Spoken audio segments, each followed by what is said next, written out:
Today we're taking a look at these CBB matches, which are happening on Friday, December 16, 2022, and giving you match breakdowns, betting tips and predictions in general on these games. Welcome back to High Stakes. Before we dive into our video, don't forget to subscribe and push that notification bell to get notified as soon as we release these sport prediction videos. Also, check out our perks and join the High Stakes membership. Joining the High Stakes membership is easy, is cheap, but it will help a lot in the growth process of this channel. Plus, if you would like more betting tips and predictions, then check out our Patreon in the link down below. Our new Patreon is a way for us to help you improve your chances of making more money.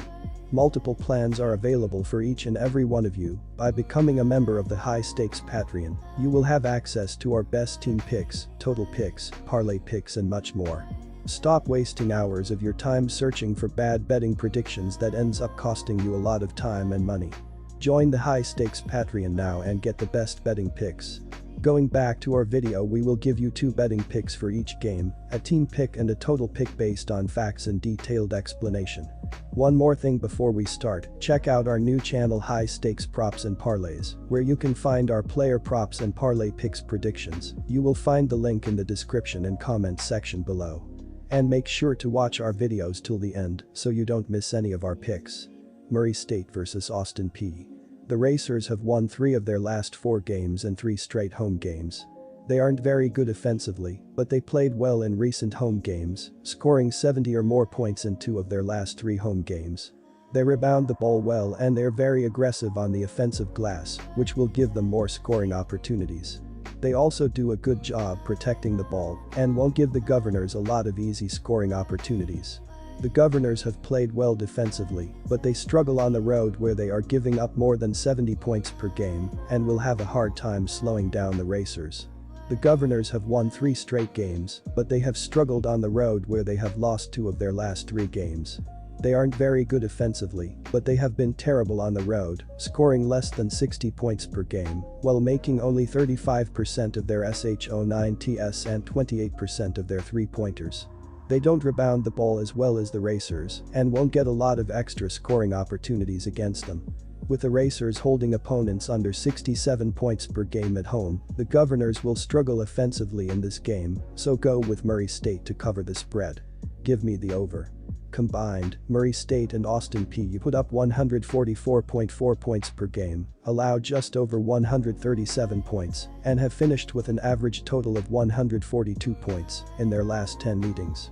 Both sides shoot over 42% from the field and allow opponents to shoot over 40% as well, while at 132 points, this is also the lowest total the Racers have seen all season. Just take the value. The over is 4-1 in the Governors' last 5 games and 4-1 in Murray State's last 5 played on Friday at home. Take the over 132 points. Stanford vs Wisconsin Green Bay. The Phoenix did manage to win games against UPE and Kansas City, beating the Jaguars by 7 and the Roos by 6. In each game, Green Bay shot over 45% from the field, including 52.5% against Kansas City. They also shot over 50% in their most recent game against St. Thomas, Minnesota, but didn't win. The Phoenix turned the ball over too many times, gave up 13 offensive rebounds, and allowed the Tommies to shoot 12 of 25 from 3-point range, leading to a 21-point loss. Stanford is not off to a great start this season, losing key games to Wisconsin, San Diego State, Ole Miss, Memphis, UCLA, and Arizona State. The Cardinals' only notable win is over 3-9 Florida State. A win over Green Bay won't accomplish much, but it could give the team some much-needed confidence, with conference play ramping up over the next month. In its 4-point loss to the Sun Devils, Stanford shot just 35.9% from the field and 6 for 27 from distance, 22.2%. ASU also had an off night from 3-point range, 17.4%, but held off the Cardinal at home anyway. Stanford did battle, going on 2 runs in the second half to take the lead with 5:12 left to play after senior guard Michael Jones knocked down 2 free throws. ASU's Desmond Cambridge Jr. sparked a 13-2 run, though, with a steal and layup 49 seconds later. The Cardinal, 107th in adjusted offensive efficiency per KenPom, averages 66.2 points per game on 41.8% shooting from the field and 28.2% from long range. Its defensive efficiency rating is 42nd best in the nation, however. Stanford surrenders 65.7 points per game, and its opponents shoot 44.0% from the floor, including 31.1% from three-point range. Its assist-to-turnover ratio is 0.90, 223rd in the NCAA. Stanford is hosting one of the nation's worst teams in Green Bay, meaning there isn't much to gain from this matchup. An optimist would exclaim, "A win is a win," which is what the Cardinal needs to say to take advantage of an opportunity for a momentum boost. With a top 10 team up next, that's as important as it will be all season.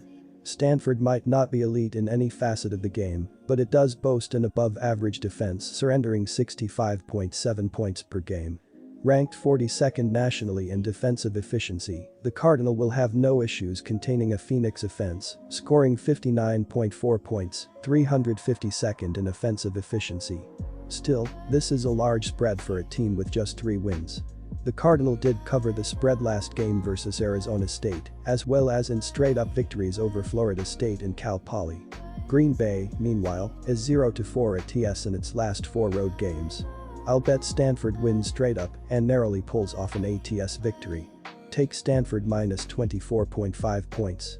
Stanford and Green Bay both play a half-court style, run sets, and utilize their post players. Stanford is 236th in KenPom's adjusted tempo ratings, and Green Bay is 255th. Both teams feature a post player as their top scorer, and working the ball inside runs more clock than launching threes. Stanford has a matchup with number 7 Texas looming, so they will be willing to take their foot off the gas and coast to victory without running up the score. This will be a low-scoring game. Our second pick for that game is to take the under. Southern Illinois vs Chicago State.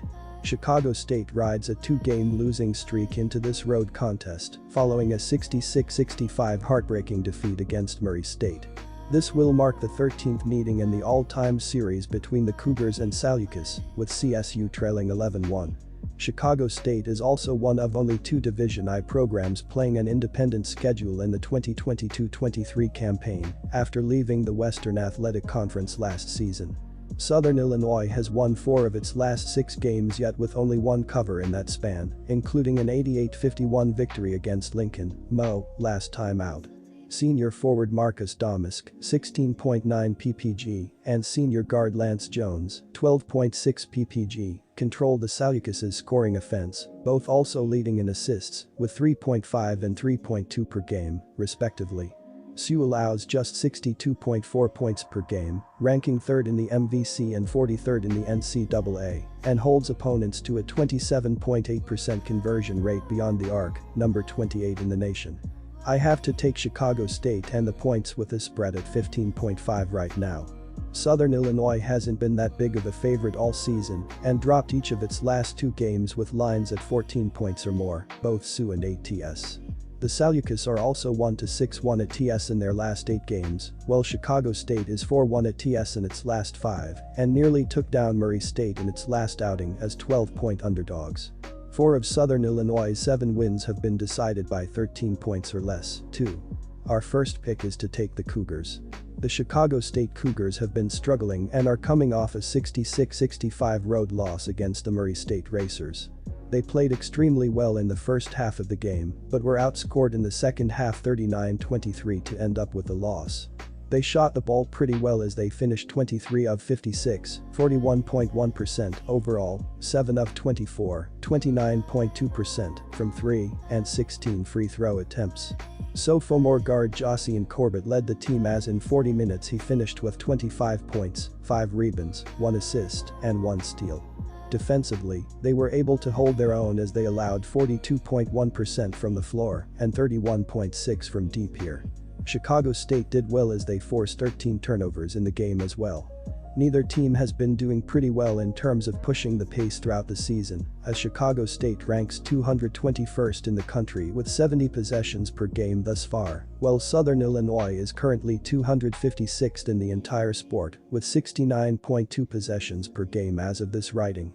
Both teams have been able to defend the three-ball well enough to make the under the better play, as the Salukis are 16th in the nation, with a 27.3 opposing three-point percentage, while the Cougars are holding their opponent to a 31.1 three-point percentage in their last 3 games.